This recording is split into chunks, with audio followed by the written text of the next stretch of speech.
fellas, and I like asking the question, I'll say, do you think is there any possibility in trillions of years that these faces could appear on this rock by chance natural processes like exfoliation or thermal expansion or, erosion or wind abrasion?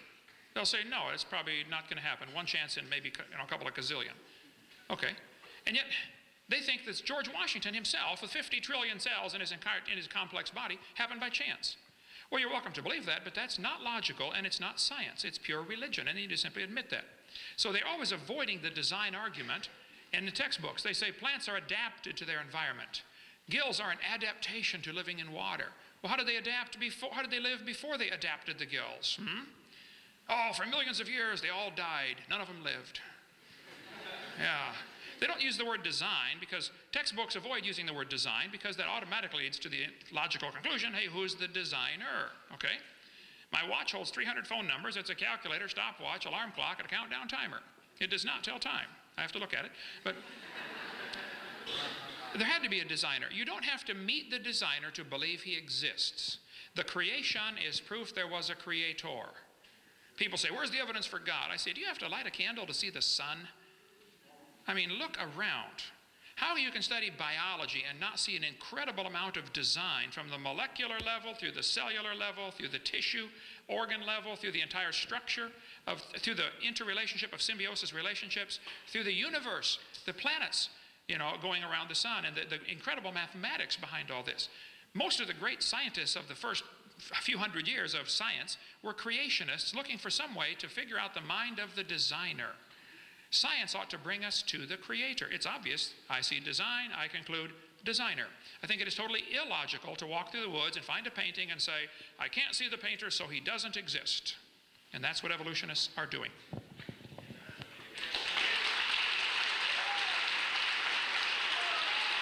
Okay.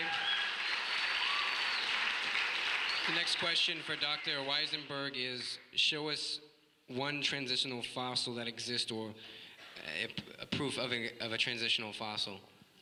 Oh, the transitional fossil story. Look, here's the harsh reality. There are many, many, many transitional fossils. They're in the museums. Go look at them. Oh, I didn't happen to have one in my pocket. I'm sorry. Did you bring God? Let me answer my question.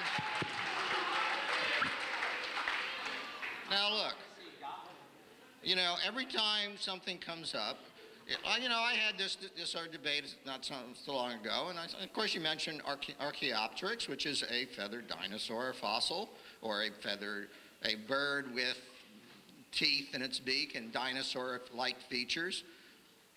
And of course, oh, that's a bird, no, that's a dinosaur. Well, look, what professional paleontologists do is they examine the details of the bone structure. They examine the teeth. They examine the ear bones. They examine, and what they do with that data is they create as best they can the pattern of change. And you can go into any journal of paleontology, there's lots of them, and you can look at that data if you're so inclined. That's what paleontologists do for a living. They work out those transitions. Okay? Now, the other thing about paleontologists in that job, it's awfully hard work for a very simple reason. When these events happen, the transitions happen, evolutionary theory tells us it happens in a very small population. It's the only possible way it could happen. All right? So there are some mutations, there's some combination of mutations in a small population, proves the fitness. The chances of finding those fossils are, in fact, it's hard, but they do find them. There are millions of them.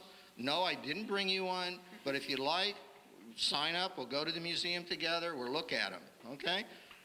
That's not, I'm sorry. Look, what do you do with a feathered dinosaur? I don't know what to do with it. And by the way, yeah, there was a fraud, but after the fraudulent feathered dinosaur, there were several discoveries that are absolutely bona fide of feathered dinosaurs. So, that's just the way it is. And I'll say one thing also about this designer thing. I've been to the White Mountains. You ever see the Old Man of the Mountain in the White Mountains?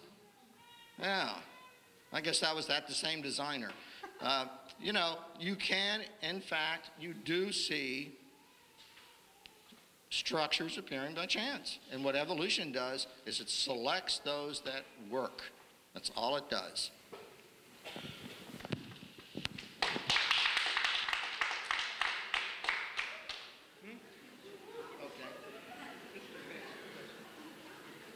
Okay.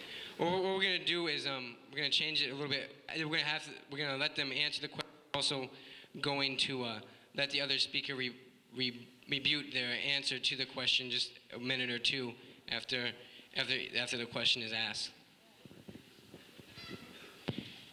How do you explain the formation of granites within a creation time frame?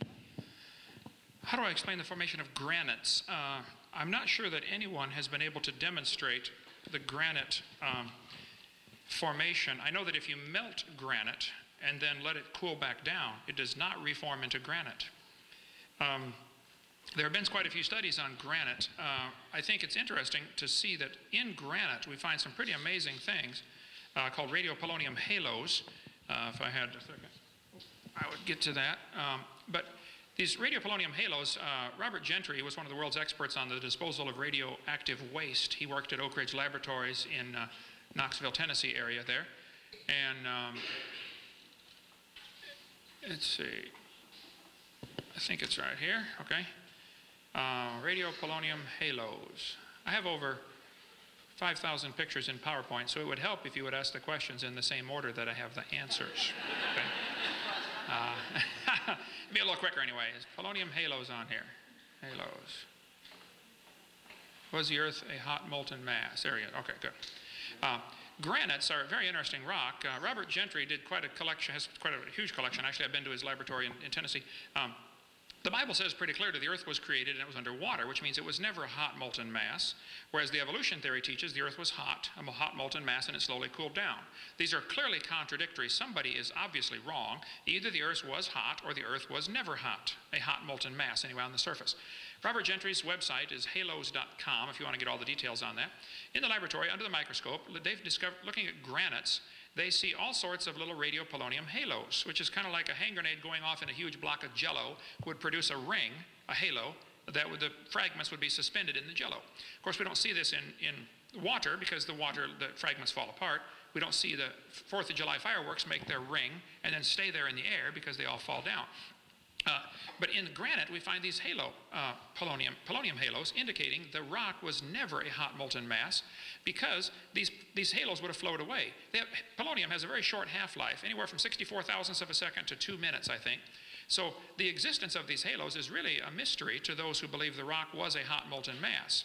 And I think you'll find, if you go to the website halos.com, you'll find lots of evidence on this. Robert Gentry published in major magazines. Science journals published his stuff for years until somebody realized, ooh, do you realize this proves the Big Bang theory is wrong? And his research funding was shut off like a spigot because anything that doesn't go with the evolution theory will not be supported. Just like if a teacher stood up in the Soviet Union 10 years ago and said, I don't believe in communism, they would find themselves out of a job. And if a teacher in this university said, I don't believe in evolution, they probably would find themselves out of a job. There is not academic freedom in places like this. Okay, go ahead. Would you like to give a rebuttal to that at all? Okay.